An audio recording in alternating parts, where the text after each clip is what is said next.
سال میں ایک ہی پڑھتے جاتے ہیں. اور آپ دیکھیے گا کہ جو حکومت آتی ہے اس کا پہلا نشانہ تعلیم ہوتی ہے. اور ہر کوئی ہمیں یہ بتاتا ہے کہ یہ پڑھو اور وہ مت پڑھو. پھر آپ پہ کیسے اتری یہ بات کہ یہ پڑھو یہ وہ مت. قرآن میں اس کی تشریح حدیث کرتی ہے. وہ آپ سے کہتا ہے کہ جو کچھ زندگی میں ہے اس کو سمجھو. جو کچھ نہیں کہا اچھا دیکھو ایسی معنی میں ہے ایسا. جو کچھ زندگی میں ہے اس کو سمجھو اور پھر فیصلہ کرو کہ کیا اچھا اور کیا.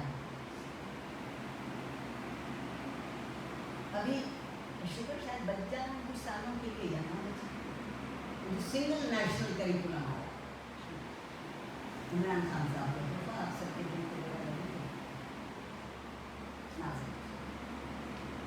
کہا گیا کہ ہر کلاس میں قرآن ناظرہ پڑھایا گیا.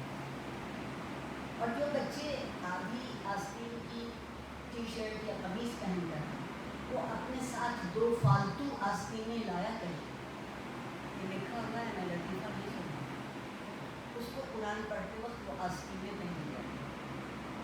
میرا جی چاہا کہ جا کے پوچھوں حضور جنہیں آپ ناظرہ پڑھاتے ہیں اس کو تو آدھی آستین میں اثر نہیں ہے, وہ فالتو آستین کہاں سے لے کر آئے.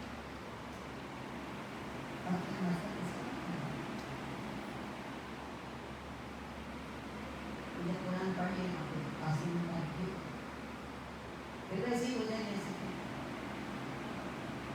میرا. اور میں سمجھتی ہوں کہ یہ ہونا ناممکن نہیں ہے. لیکن ہم نے اپنے معاشرے کی پہلی تقسیم تعلیم کی بنیاد پہ محکوموں کے لیے سرکاری اسکول, حاکموں کے لیے وہ میری بھتیجی ان کو ٹوائن اسکول کہتی ہے شاید صحیح طریقے.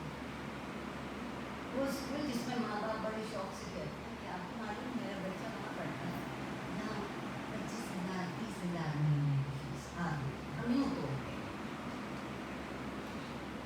لوگ کہتے تھے ان کی قیمت نہیں لگ سکتی ہم ان کی قیمت ہے. اور دوسرا اس میں ایک اور مسئلہ بہت کم فیصد ہے جو اس اسکول کے بعد پاکستان میں پڑھے تھے. سب باہر آتے لیکن وہ جن کا مقدر ہم نے پابند کیا وہ ہے. میں ان لوگوں میں سے ہوں کیونکہ قبل از مسیح کی نسل سے ہوں. اس میں بہت سی باتیں کونا وہ جان ڈیو سے شروع کر لیں یا افلاطون تک چلے جائیں. انہوں نے ایک ہی بات کی کہ وہ تعلیم تربیت کے بغیر وہ تعلیم نہیں ہوتی. ارسطو کے لفظ گمان